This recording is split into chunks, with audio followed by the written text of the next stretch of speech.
자, 여러분 안녕하세요. 오늘은 B형 간염 바이러스의 구조에 대해서 알아보도록 하겠습니다. B형 간염 바이러스라는 것이 어떻게 생겼는지 좀 알아볼 겁니다.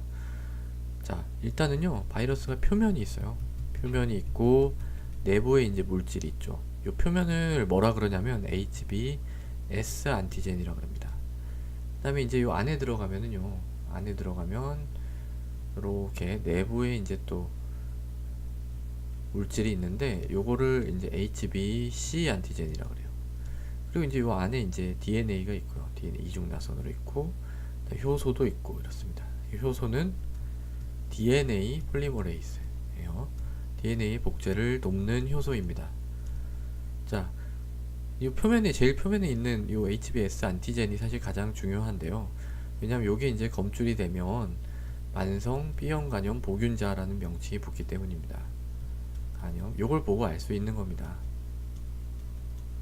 우리가 뭐 예방접종을 해줄 때는요, 요 내부를 다 이제 없애버리고, 이 표면에 있는 HBs 안티젠을 잘 처리해가지고 넣어주면, 뭐가 생기냐면, 안티 HBs가 생기죠. 그래서 요게 이제 우리가 예방접종을 했다는 증거가 되는 거고요. 그래서 요 표면에 있는 게 사실 가장 중요합니다. 이게 있으면 이제 B형 간염에 대한 면역이 있는 거죠. 간염에 대한 면역이 있는 겁니다. 자, 그리고 요 안에 있는 요 코어는 사실 밖으로 잘 나오지 않아요. 이게 C라고 붙은 거는 코어 안에 있다, 핵심이다, 그래가지고 C라고 붙었고요. 요 안에 있는 이 HBC 안티젠은 잘 나오지 않지만 얘하고 거의 비슷하게 생긴 HBE 안티젠이라고 있어요. 얘는 이제 밖으로 나옵니다. 밖으로 나와서 이렇게 이쯤 이렇게 있다가 막 증식할 때 외부로 이제 방출이 되죠. 그래서 요거는 이제 아주 바이러스 증식이라든지 감염력 뭐 이런 거하고 좀 연관이 있습니다. 그래서 우리가 만성 B형 간염 보균자인데 잘 있다가 이제 만약에 얘가 갑자기 확 나와서 많이 증가를 한다.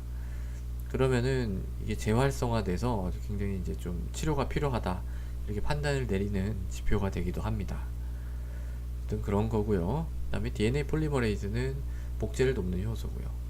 그러니까 요렇게 이제 구조가 이루어지고 요런 놈이 이제 우리 몸속에 들어와서 간세포를 파괴를 하게 되는데요.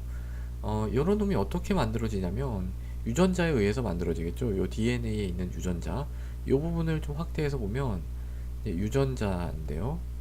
4개가 있어요. 4개.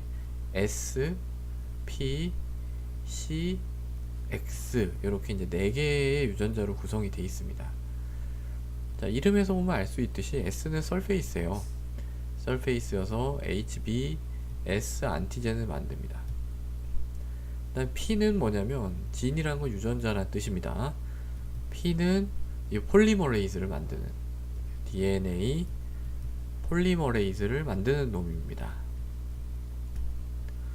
그 다음에 이제 이 C는 뭐냐면 요 이름에서 알 수 있듯이 요 C를 만드는 거겠죠.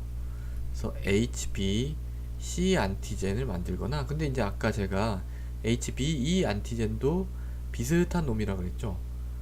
HBE 안티젠도 요 C진에서 나옵니다. 그러니까 사실 이게 어떻게 되냐면 C진이 예를 들어서 이렇게 있다, 이렇게 있으면 여기는 이제 프리-C라 그래요. C 앞에 있는 거라 그래서 프리-C, 여기가 C. 그러면은 여기서부터 만약에 만들어지면 얘가 이제 HBC 안티젠이 되는 거고요.